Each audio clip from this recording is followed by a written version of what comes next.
Good afternoon. Today, the United States of America is changing its relationship with the people of Cuba. In the most significant changes in our policy in more than 50 years, we will end an outdated approach that for decades has failed to advance our interests, and instead, we will begin to normalize relations between our two countries. Through these changes, we intend to create more opportunities for the American and Cuban people and begin a new chapter among the nations of the Americas. There's a complicated history between the United States and Cuba.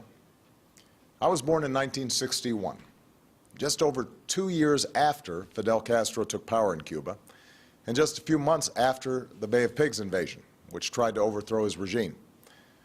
Over the next several decades, the relationship between our countries played out against the backdrop of the Cold War and America's steadfast opposition to communism. We're separated by just over 90 miles, but year after year, an ideological and economic barrier hardened between our two countries. Meanwhile, the Cuban exile community in the United States made enormous contributions to our country in politics and business, culture, and sports. Like immigrants before, Cubans helped remake America, even as they felt a painful yearning for the land and families they left behind. All of this bound America and Cuba in a unique relationship, at once family and foe. Proudly, the United States has supported democracy and human rights in Cuba through these 5 decades. We've done so primarily through policies that aim to isolate the island, preventing the most basic travel and commerce that Americans can enjoy anyplace else. And though this policy has been rooted in the best of intentions, no other nation joins us in imposing these sanctions, and it has had little effect beyond providing the Cuban government with a rationale for restrictions on its people. Today, Cuba is still governed by the Castros and the Communist Party that came to power half a century ago. Neither the American nor Cuban people are well served by a rigid policy that's rooted in events that took place before most of us were born. Consider that for more than 35 years we've had relations with China, a far larger country also governed by a communist party. Nearly 2 decades ago, we reestablished relations with Vietnam, where we fought a war that claimed more Americans than any Cold War confrontation. That's why, when I came into office, I promised to re-examine our Cuba policy. As a start, we lifted restrictions for Cuban Americans to travel and send remittances to their families in Cuba. These changes, once controversial, now seem obvious. Cuban Americans have been reunited with their families and are the best possible ambassadors for our values. And through these exchanges, a younger generation of Cuban Americans has increasingly questioned an approach that does more to keep Cuba closed off from an interconnected world. While I've been prepared to take additional steps for some time, a major obstacle stood in our way: the wrongful imprisonment in Cuba of a U.S. citizen and USAID subcontractor, Alan Gross, for 5 years. Over many months, my administration has held discussions with the Cuban government about Alan's case and other aspects of our relationship. His Holiness Pope Francis issued a personal appeal to me and to Cuba's President, Raul Castro, urging us to resolve Alan's case and to address Cuba's interest in the release of 3 Cuban agents who've been jailed in the United States for over 15 years. Today, Alan returned home, reunited with his family at long last. Alan was released by the Cuban government on humanitarian grounds. Separately, in exchange for the 3 Cuban agents, Cuba today released one of the most important intelligence agents that the United States has ever had in Cuba, and who has been imprisoned for nearly 2 decades.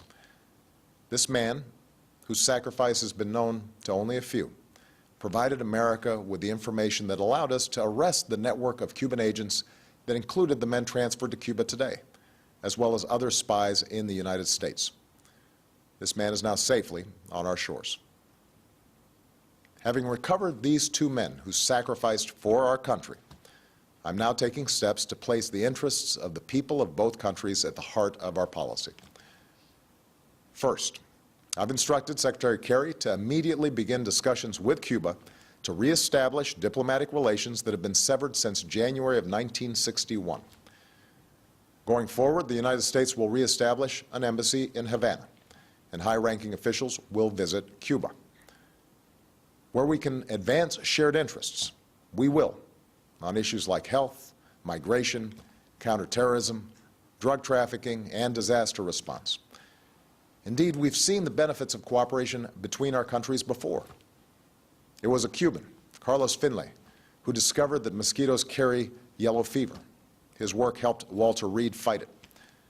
Cuba has sent hundreds of healthcare workers to Africa to fight Ebola, and I believe American and Cuban healthcare workers should work side by side to stop the spread of this deadly disease. Now, where we disagree, we will raise those differences directly, as we will continue to do on issues related to democracy and human rights in Cuba. But I believe that we can do more to support the Cuban people and promote our values through engagement. After all, these 50 years have shown that isolation has not worked. It's time for a new approach. Second, I've instructed Secretary Kerry to review Cuba's designation as a state sponsor of terrorism. This review will be guided by the facts and the law. Terrorism has changed in the last several decades. At a time when we are focused on threats from al-Qaeda to ISIL, a nation that meets our conditions and renounces the use of terrorism should not face this sanction. Third, we are taking steps to increase travel, commerce, and the flow of information to and from Cuba. This is fundamentally about freedom and openness, and also expresses my belief in the power of people-to-people engagement. With the changes I'm announcing today, it will be easier for Americans to travel to Cuba, and Americans will be able to use American credit and debit cards on the island. Nobody represents America's values better than the American people, and I believe this contact will ultimately do more to empower the Cuban people. I also believe that more resources should be able to reach the Cuban people, so we're significantly increasing the amount of money that can be sent to Cuba and removing limits on remittances that support humanitarian projects, the Cuban people, and the emerging Cuban private sector. I believe that American businesses should not be put at a disadvantage, and that increased commerce is good for Americans and for Cubans. So we will facilitate authorized transactions between the United States and Cuba. U.S. financial institutions will be allowed to open accounts at Cuban financial institutions, and it will be easier for U.S. exporters to sell goods in Cuba. I believe in the free flow of information. Unfortunately, our sanctions on Cuba have denied Cubans access to technology that has empowered individuals around the globe. So I've authorized increased telecommunications connections between the United States and Cuba. Businesses will be able to sell goods that enable Cubans to communicate with the United States and other countries.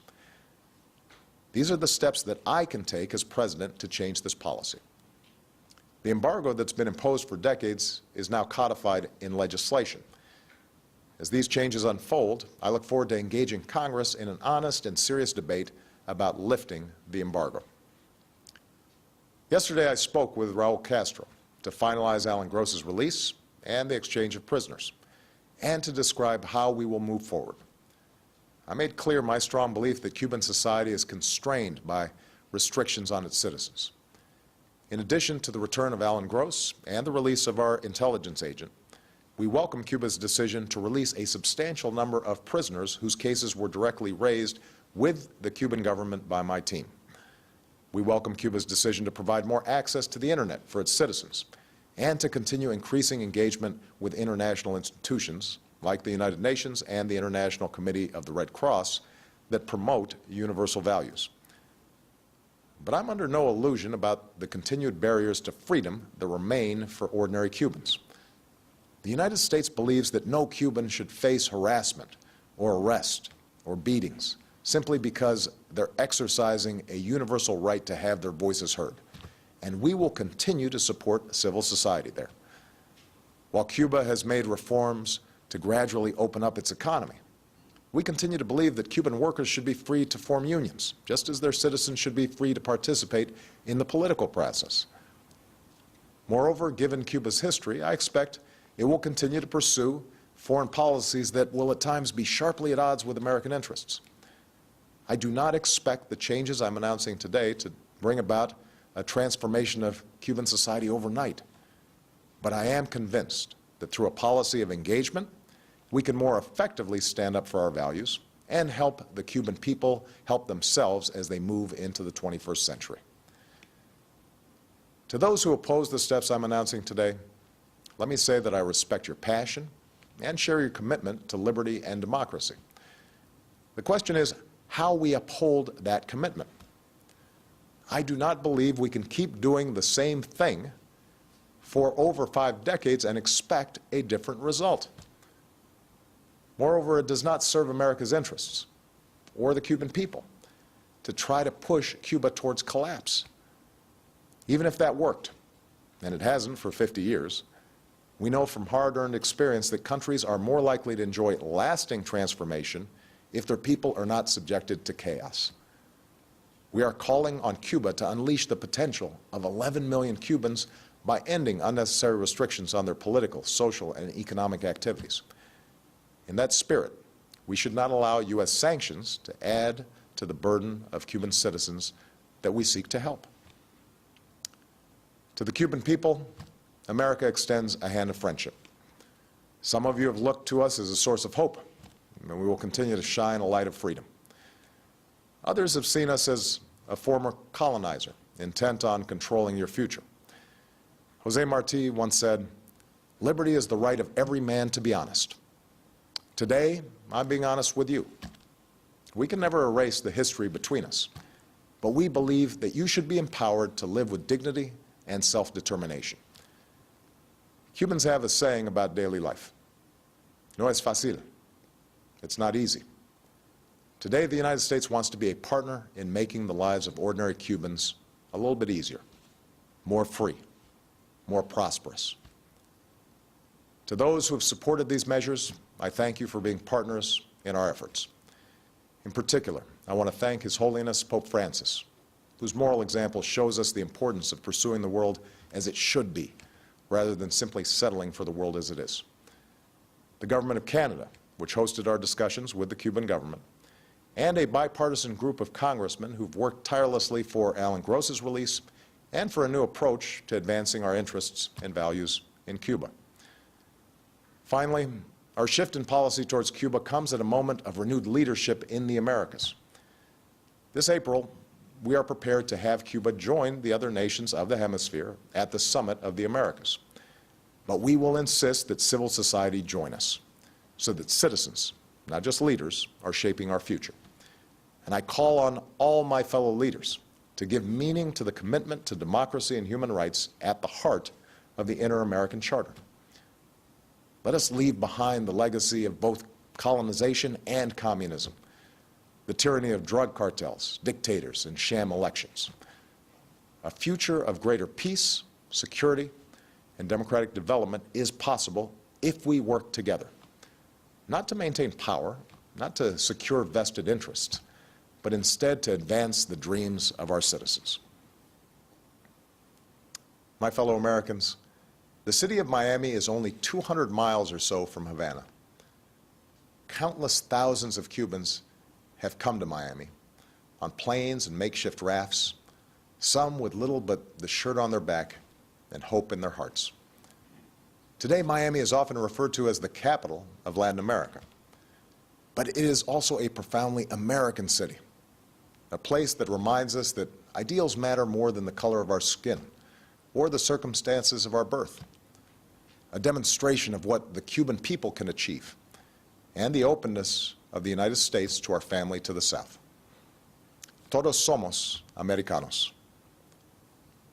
Change is hard in our own lives and in the lives of nations. And change is even harder when we carry the heavy weight of history on our shoulders. But today we are making these changes because it is the right thing to do. Today America chooses to cut loose the shackles of the past so as to reach for a better future for the Cuban people, for the American people, for our entire hemisphere, and for the world. Thank you. God bless you, and God bless the United States of America.